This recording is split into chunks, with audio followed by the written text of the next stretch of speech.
બિસ્મિલ્લા સોસાયટીમાં આવો, એવી એવી સોસાયટીઓ છે બધી.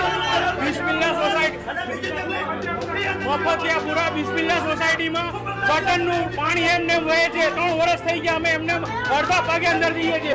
Chief officer મુર્દાબાદ.